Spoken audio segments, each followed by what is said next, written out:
improve life for everyone here on Earth. The scientific advancements and innovations that come from this type of research create products and technology that we use in our daily lives and provide even more convenience to people all over the world.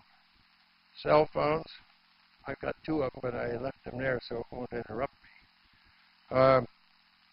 Television, GPS, all of these wouldn't have been possible without the investments in the space program. Not all of them came from NASA. A good number of them came from preparing to defend our country with the miniaturization needed by securing the nation in a mutual assured destruction. Fortunately, we were able to modify that with strategic defense initiative, and despite the cries of Star Wars, this I firmly believe began the reevaluation within the Soviet Union by Gorbachev and others, and resulted in a more peaceful situation as the Cold War sort of wound down. So how do we get people excited about space again? And the big question, how do we get there? We need a plan. We also need a leader in the world to state a public goal with a specific timeline. I've got ideas about how that should happen around the 50th anniversaries of all our moon landings. But I've also laid out a plan in my new book, Mission to Mars, My Vision for Space Exploration, which came out in early May of this year, published by National Geographic Society. I wanted it to be called Missions. All I had to do was put an S on it. Because we're not talking about just one trip there. We're talking about multiple missions to eventually settle and colonize Mars.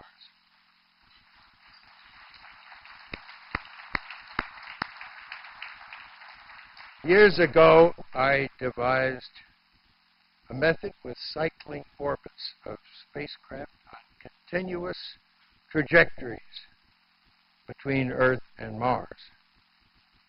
Let me show you what I mean. That's the wrong one. Page 8, page 9. Oh. All right, that's probably just as good. We're in the process of revising, because what I need to show you is the history of Earth-Moon cycling orbits. Good system, really good, especially for space adventurers. If you would like to build a system that continually exposes space adventurers for tourism to a flyby of the rear side or the front side of the moon without getting off. That's relatively easy to do. The Russians are trying to sell it for $100 million a seat, but I'm sure if you don't have to reuse a spacecraft every time, you just intercept it as it swings by the Earth, and then it comes back again. You can do several of these in a 1-month cycle. Obviously, that wasn't considered as a good way to go from the surface of the Earth to the surface of Mars. John Hubble devised a much, much better system than Wernher von Braun. As much as Dr. von Braun did with the Saturn V, he didn't call it this, but I will, his multi-purpose crew vehicle required 2 Saturn V's instead of 1 Saturn V. A lot of people think it was Earth orbit rendezvous. Earth orbit must be simpler than lunar orbit rendezvous. But the fact of the matter is, with lunar orbit rendezvous, we took one Saturn V, and Earth orbit rendezvous required two.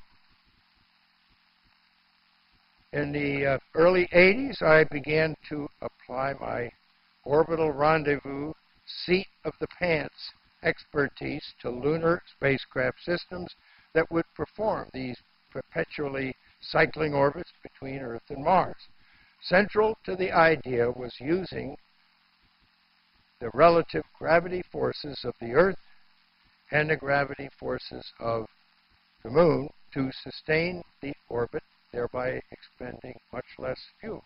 You just intercept it, and then you look as you swing by the Moon. And this is called gravity assist. But there was a catch.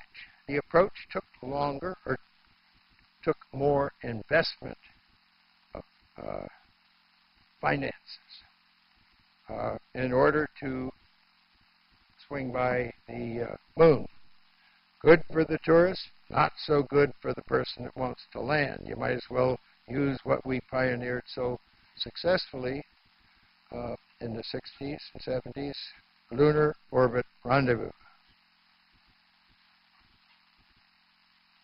Then my good friend Tom Paine, former NASA administrator during a number of Apollo program expeditions, including mine, he urged me to develop cycling orbit concept to the much more intricate task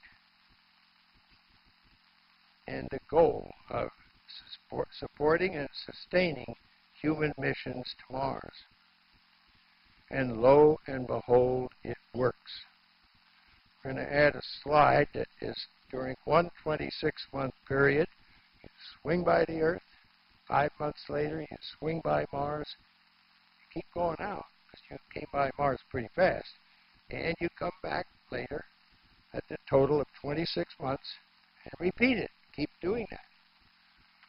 There are some relatively pioneering aspects of that idea. Instead of the grand tour of using gravity assist to swing by planets and look at moons and so forth, to my knowledge, I was the first one that said, let's swing by something and come back to where we started from and see if we can make something useful out of doing that. And so now the cycling concept has been improved significantly by a former JPL engineer, manager, who witnessed my early attempts at cycling orbits to Mars in 1985. And it was also in Tom Paine's wonderful commission report, Pioneering the Space Frontier, sort of interrupted by the Challenger accident. The report was due to come out in '86, and it eventually did. Now, this chart that we almost had the two synodic period, but it's pretty complicated. We'll get back to one in live motion in a little bit. Okay. So you will see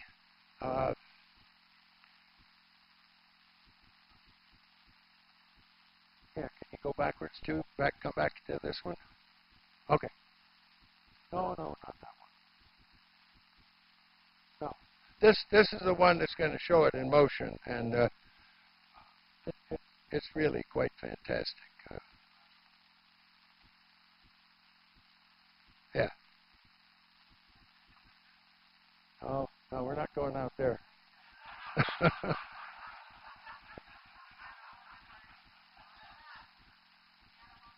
Hold my horsepowers.